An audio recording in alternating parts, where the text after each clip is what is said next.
안녕하세요.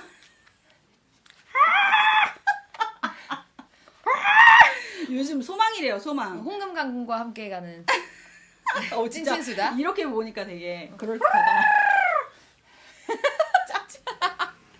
키우고 싶어서 제가. 그러니까 소망이래요, 소망. 적당히 해. 내려놔 이제. 내려놓으세요. 네.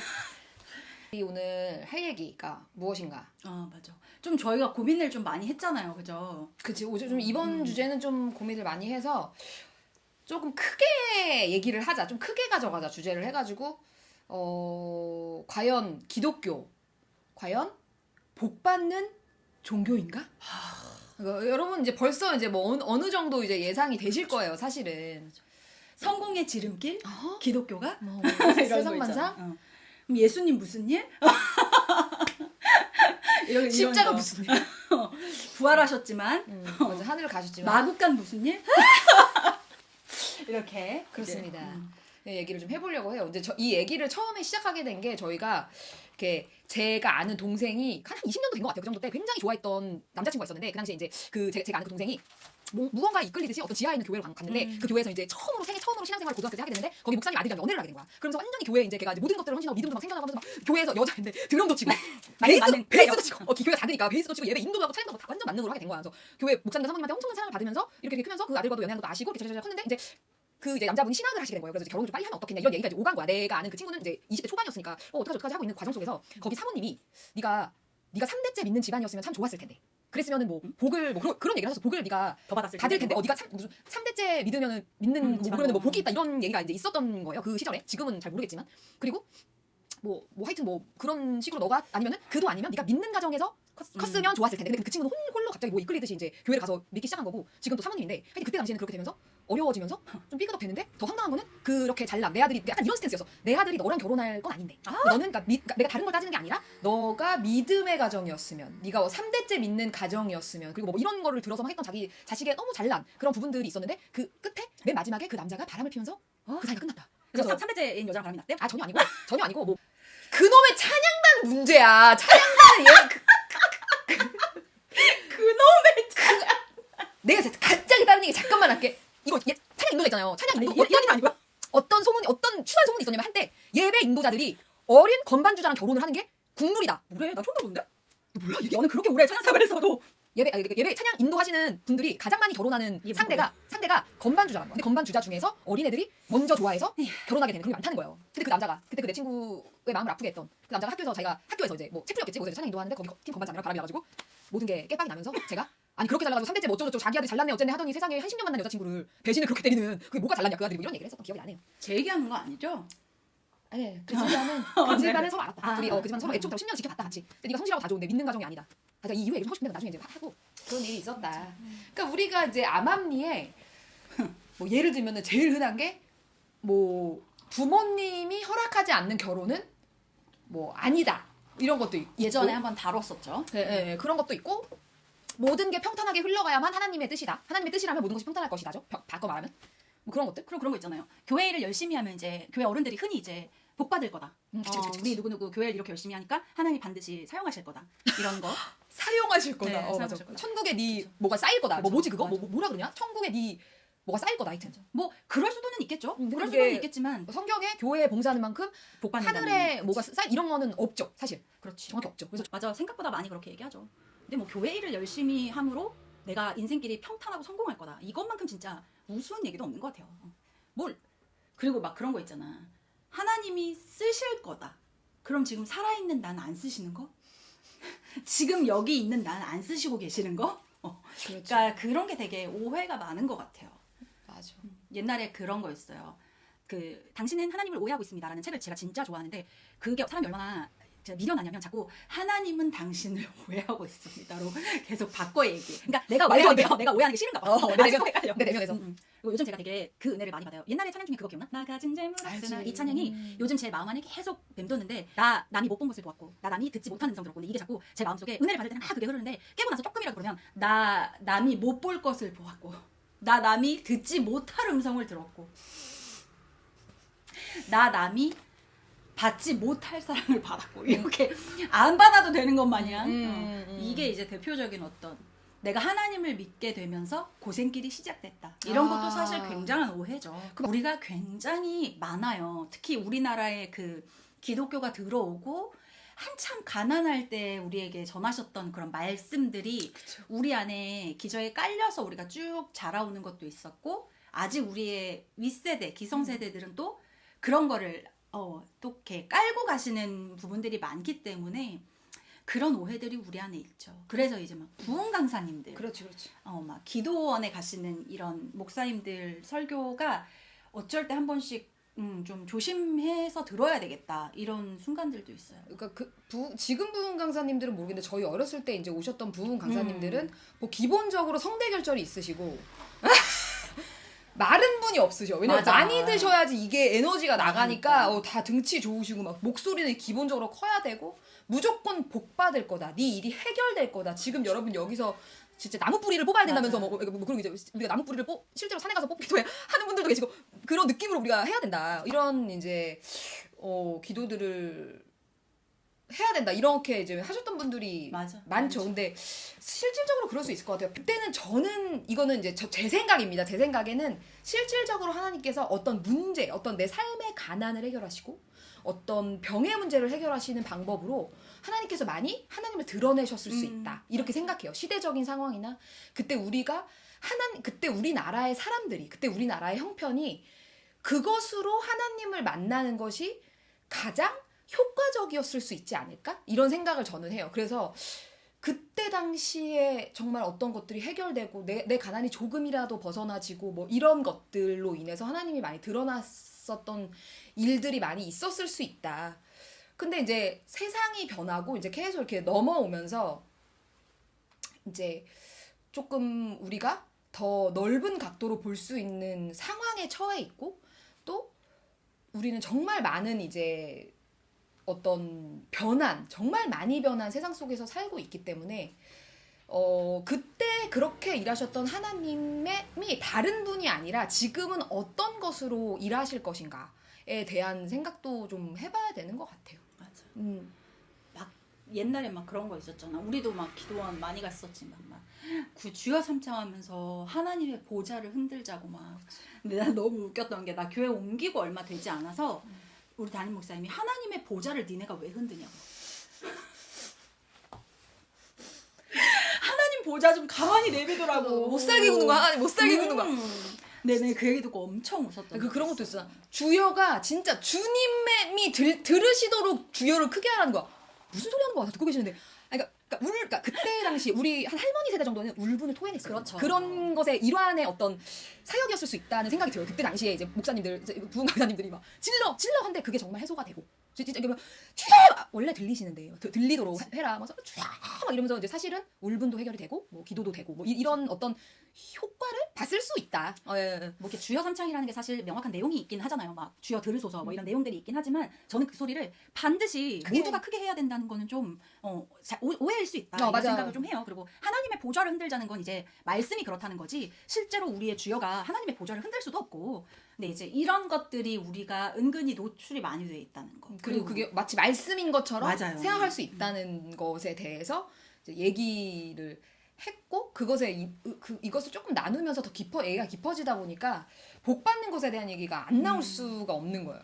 예수를 잘 믿었을 때 복 받는 것들에 대해서. 근데 그런 경험이 있기는 있지 않아요? 그럼요. 그런 경험들이 또 있긴 있으실 것 같아요. 뭐 있어? 뭐 청소년이나 뭐 워낙에 많죠. 그러니까 이렇게 진짜로 때에 따라 주시는 은혜는 뭐 말할 것도 없고, 우리가 이제 큰 틀로 봤을 때 어떤 일이 있었냐 하면, 나는 이제 팀이 여기까지 온 게, 사실은 타악 쪽은 이름도 없는 팀이 이렇게까지 딱 공연을 할 수 있을 만큼의 그런 게 쉽지 않은데 굉장히 빠른 시간 안에 진짜 말도 안 되는 일인데, 그게 저는 가장 크게 와닿았던 좀 이건 진짜 하나님이 하신 일이다, 아니면 아닐 수가, 이거는 될 수가 없는 일이다, 이런 걸 느꼈던 게 저는 크게는 팀이었던 것 같아요. 그쵸. 그게 네. 그러니까 어떻게 보면 풀린 거. 그렇죠. 쉽게 말하면 삶이 잘 풀린 풀렸죠. 거.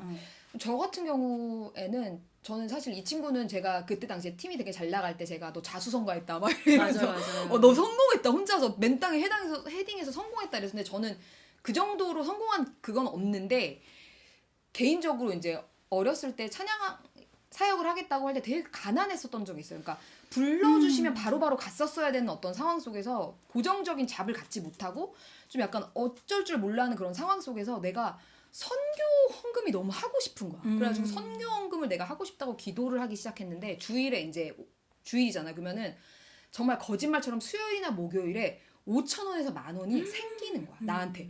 진짜 거짓말처럼 뭐 용돈처럼 생기기도 하고 갑자기 사역이 하나 있어서 돈이 들어오기도 하고 이러면서 선교 헌금을 할 수 있었어요. 제가 이제 원하는 시즌까지. 그걸 보면서 와 이게 진짜 이게 하나님이 물질로 일하신다는 어떤 부분이구나 이렇게 크게 느끼면서 그때도 얼마나 교만했던지 제가 나는 그때 진짜 말도 못하게 가난했어요. 엄마 아빠한테 뭐 받을 수 있었겠지만 그때 당시 저희 집도 그렇게 뭐 여유도 없었을 뿐더러 제가 그때 이미 24살 5살 이랬기 때문에 용돈을 받는다는 거는 좀 약간 그런 상황이었기 때문에 뭐 그랬었는데 그런 것들로 하면서 얼마나 교만하게 나는 이제 내가 무슨 사도바울처럼 나는 이제 부에도 처할 수 있고 가난해도 비내도 처할 수 있을 것 같다라고 말을 만큼 비냈어요. 저는 몇 년 동안. 근데 뭐 비나게 지금 잘 못 지내는데 비내지면 못 지내는데 아무튼 그랬었던 게 있었고 최근에는 이제 제가 일을 이제 하면서 우리 가정의 돈을 그러니까 우리 남편과 함께 모았던 돈을 끌어다가 이제 가게를 했는데 이제 마무리를 할 때 정확히 160의 돈이 구멍이 나면서 장사가 마무리가 됐는데 갑자기 저한테 강아지 호텔링을 맡기고 싶다. 그러면서 기간을 쭉 말하면서 계산을 해보니까 딱 160이 나오는 거예요. 그때 나 울 뻔했어 진짜. 왜냐면 그게 너무 미안한 거야 남편한테. 남편도 힘들게 일해서 같이 모은 부분도 있지만 사실상 이제 후반으로 갈수록 제가 아기 낳고 이러면서 일을 못하는 시간 동안에 남편이 정말 피땀 흘려서 번 돈 모아놓은 돈이었는데 160이라 할지라도 그게 구멍이 난 게 내가 너무 진짜 미안하고 죄스러운데 그게 딱 들어오는 걸 보면서 하나님이 내 마음을 알아주시는구나. 그걸 딱 채워주시는 걸 보면서 나를 알아주시는구나. 내 마음을 하나님이 알아주시는구나. 또 우리 남편을 사랑하시는구나. 이런 것들을 또 이렇게 이게 풀려나가는 거죠. 어찌됐든 그 금액을 정확하게 채워주시는 걸 보면서 주여 했었던 일이 있긴 하죠. 맞아요. 그런 부분들이. 그러니까 이거를 저희도 이렇게 일하시는 하나님이 아니다. 이건 절대 아니에요. 하나님 넓으신 분이기 때문에. 근데 이거에 너무 집중되면 안 된다는 이야기를 저희가 하고 싶은 건데 그것이 알고 싶다 이런 데도 한 번씩 나오지만 잘못된 방향으로 가면 이게 뭐 사단의 어떤 영향처럼 그래가지고 막 때려가지고 죽이기도 하고 병원에 안 데려가기도 하고 기도하면서 낫는다. 저는 이런 게 굉장한 뭐라 그럴까 이제 이단이고 이설이고 사입이지만 이렇게 빠지게 되는 데는 우리가 가지고 있는 그 기복신앙이 전제되어 있다라고 생각을 해요. 근데 일단 여러분 아픈 건 모든 것이 다 그렇지는 않지만 대체적으로 아픈 거는 내 잘못이 커요. 그러니까 하나님께서 성전으로 주신 내 몸을 내가 아끼지 못한 것이 사실은 굉장히 커요. 당신은 하나님을 오해하고 있습니다라는 책을 어떤 전도사님, 여자 전도사님, 저랑 동갑이었던 전도사님이 쓰신 책인데 암에 걸리셨어요. 그리고 그 암에 걸려서 싸워나가는 과정에 그 책을 쓰셨는데 그때 그 전사님이 고백을 하신 내용이 거기에 처음에 너무 하나님 원망했다는 거예요. 나는 주의 일을 걸었는데 갑자기 암에 걸려서 그것도 이제 손 쓸 수 없는 지경에 암에 걸려서 항암을 하시면서 이제 어떻게 보면 죽음을 기다리는 그 시간 동안 내 인생이 뭔가 이런 생각이 되게 많이 들었었다는 거예요. 근데 그분이 그런 고백을 하시더라고요. 돌아보니까 제때 먹지 않았고 제때 자지 않았고 말씀 준비를 한다는 어떤 이유만으로 나의 생활의 리듬, 하나님께서 허락하신 어떤 리듬들을 다 깨가면서 나의 몸을 아끼지 않았던 거를 돌아보게 되더라 이거예요. 그러면서 내가 몸이 아팠던 건 하나님이 이때 이렇게 나한테 벌을 주신 게 아니고 그냥 내가 내 몸을 아끼지 않았던 결과다. 그래서 오히려 내가 이렇게 내 몸이 아픈 걸 나보다 더 가슴 아파하시는 게 하나님이고 나보다 더 안타까워하시는 게 하나님이시겠구나 이런 생각을 했다 그러더라고요. 그래서 저는 그 책이 왜 제 마음에 그렇게 많이 남았냐면 저는 그 책의 결론이 그분이 이제 나으면서 끝날 거라고 생각을 했는데 그분이 그 책을 쓰시다가 돌아가셨어요. 그래서 그 책의 마무리를 그 출판사에서 그분이 쓰셨던 일기장 이런 것들을 이제 조합해서 마무리를 그 출판사에서 하셨어요. 그래서 그거를 보면서 하나님을 믿는다는 게 우리 각자에게 다 다른 거잖아요.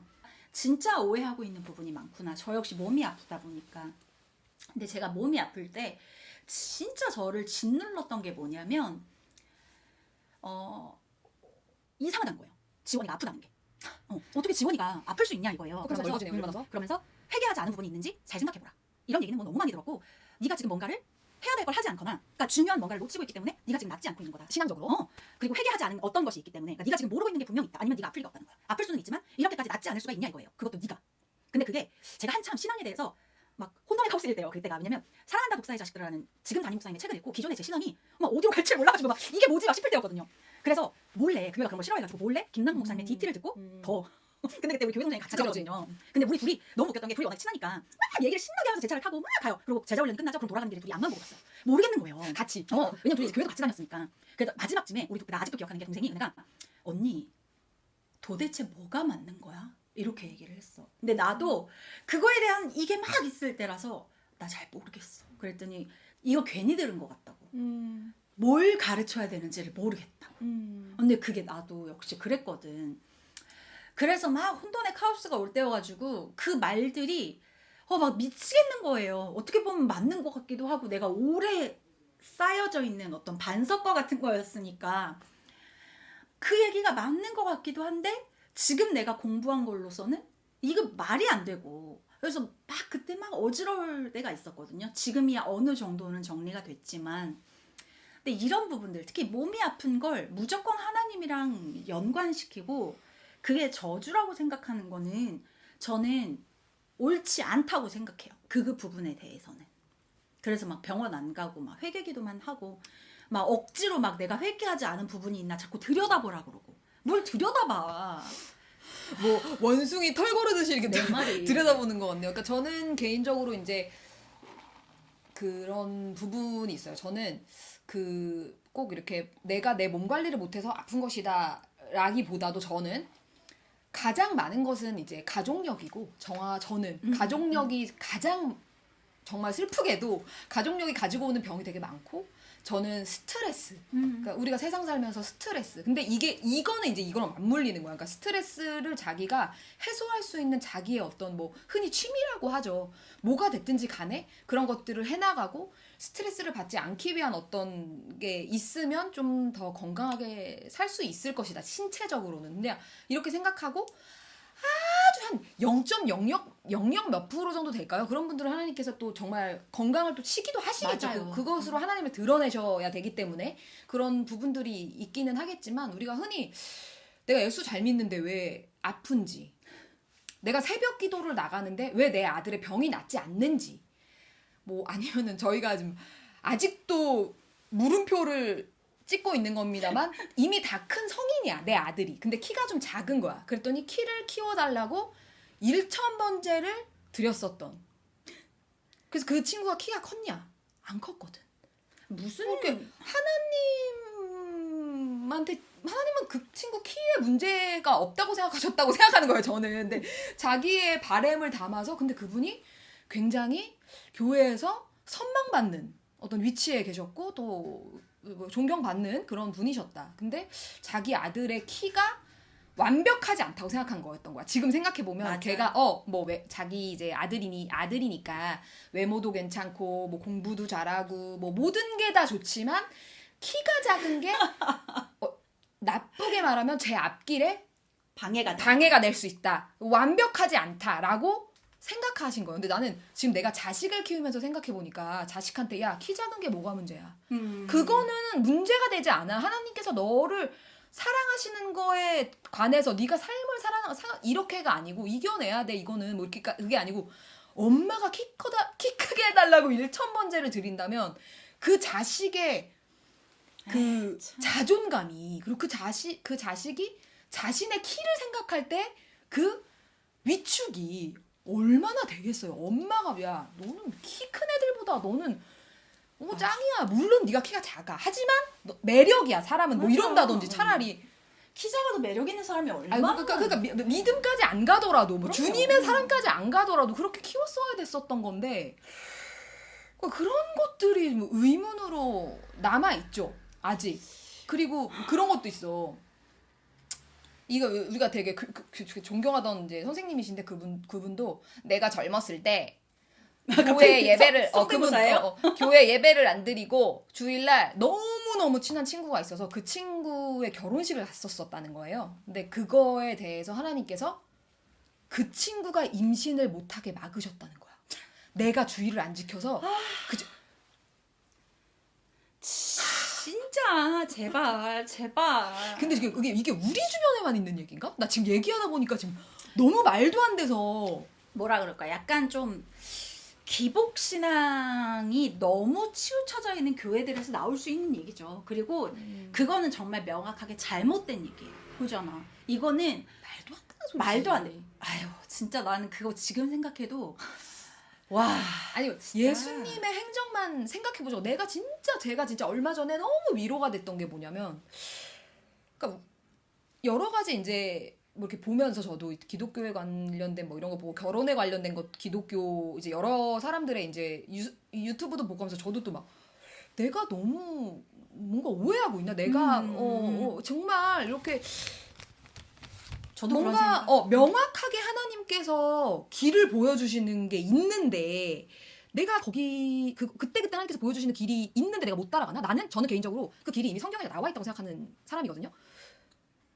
근데 그렇지 않다고 얘기하는 사람이 여전히 존재하는 걸 보면서 꽤나 많은 사람들이, 그리고 꽤나 그런 얘기에 관해서 동의하는 사람들이 많은 걸 보면서 이게 뭔가라는 이제 고민에 이제 휩싸여 있을 때, 그렇다면 내가 하나님의 어떤 이끄심에 따라서 말 그대로 살아간다면 나는 실패가 없는 삶인가? 뭐 이런 생각도 들고. 그러니까 사실상 이제 정확히 말하면 사실 결혼에 대한 유튜브였어요. 근데 결혼을 이제 하나님이 이끄시는 걸 알아보는 방법, 뭐 주님이 결혼할 때가 되면 보여주시는 뭐 이런 거야. 근데 내가 그걸 보면서 내가 뭘 너무 그런 게 많으니까 내가 뭘 잘못 생각하고 있나라고 생각하는데, 나는 그냥 예수님께서도 사실은 끝까지 사역하지 못하시고 우리 기준으로 봤을 때 실패하고 돌아섰던 사역이 있거든요. 바로 자신의 고향에 갔을 때야. 고향에 가니까 예수님이 쟤 걔잖아. 쟤 어렸을 때 뛰다 자빠진 애 아니야. 그런 시기였겠죠. 이게 성경에 있는 건 아닙니다. 근데 그때 쟤 너무 꼬마이였던, 내가 귀여워했던 그 예수잖아. 쟤네 걔 아들이잖아. 이런 그곳에서는 예수님의 말이 안 들어갔단 말이야. 그래서 좀 하시다가 나오셨단 말이에요. 근데 그게 우리가 세상적인 성공의 이 잣대로만 보면 결코 성공한 어떤 사역이 아니다. 그럼요. 뒤집어져야 돼. 우리의 생각으로는 더 뒤집어져야 돼. 그 동네가 세상에. 금이환양. 막 진짜 네가 어쩜 그렇게 잘 커가지고 너가 세상에 네가 하나님의 아들이었다니. 이거여야 돼. 성공으로 따지자면. 근데 아니거든. 세상의 어떤 그런 어떤 그 고정관념, 너무나 단단한 그 고정관념 때문에 말씀이 안 들어갔던 거야. 그러니까 정확하게 말하면 예수님의 실패라기보다도 사실은 그 고정관념이 깨지지 않았던 거지. 그런 것으로 인해서 못하신 거야, 그냥. 그러니까 내가 그걸 보면서 그럴 수 있다, 정말. 어떤 고정관념. 크게 보면 왜 예정론이라는 게 있잖아요. 그렇죠. 그러니까 사실은 뭐 누가 맞고 틀리고는 저는 우리도 그걸 항상 인정하지만 잘 모르겠지만 저는 그거를 얘기하고 싶어요. 이게 맞아. 고로 너는 틀려. 이럴 수는 없는 것 같거든요. 그 신앙이라는 게. 근데 이제 크게 봤을 때 그럼 예정론은 뭐냐? 뭐 이렇게 물어보시고 태어나자마자 죽는 아이들이나 뭐 이런 것들에 대한, 그러니까 하나님을 이해하려고 할 때 방해가 되는 것들 있잖아. 그런 것들에 대한 어떤 확실한 해결이 되지 않고 그게 이제 크게 봤을 때 이제 하나님의 계획 안에 있다는 건데 그렇다면 더 믿기 싫다는 거죠. 저는 그게 무슨 얘기인지 알 것 같기도 한 거예요. 근데 제가 되게 좋아하는 마커스의 찬양 중에 그런 찬양이 있어요. 그 가사가 모든 상황 끝에 다시 설 때 알게 되리라 크고 넓은 여호와 하나님, 이런 가사가 있거든요. 근데 저는 그게 그렇게 은혜거든요. 얘기한 것처럼 우리는 고정관념 속에 갇혀 살 수밖에 없는 존재고, 우리는 어떤 우리의 것을 뛰어넘어서 그런 것들을 바라볼 수 있는 실력이 없는 사람들이기 때문에 하나님의 그 크기와 넓이를 우리가 알 수 없어요. 우리가 죽고 나서 하나님한테 물었을 때 답이 나오는 얘기들이 분명히 있을 거예요. 이유가 없는 고난은 없고 이유가 없는 축복도 없을 거지. 우리가 알 수 없는 일이 훨씬 많아요. 우리가 알고 있다고 생각하는 게 어쩌면 틀렸을 수도 있거든요. 그거는 나중에 하나님 앞에 섰을 때 우리가 증명받고 또 설명 들을 수 있는, 우리가 사실 천국을 기대하는 큰 이유도 그거 아니겠어요? 우리가 이해할 수 없었던 것들에 대한 해결. 하나님이 해결해 주시는 것들에 대한 기쁨, 그런 것들이 사실 천국에 대한 소망이잖아요. 우리가 가지고 있는.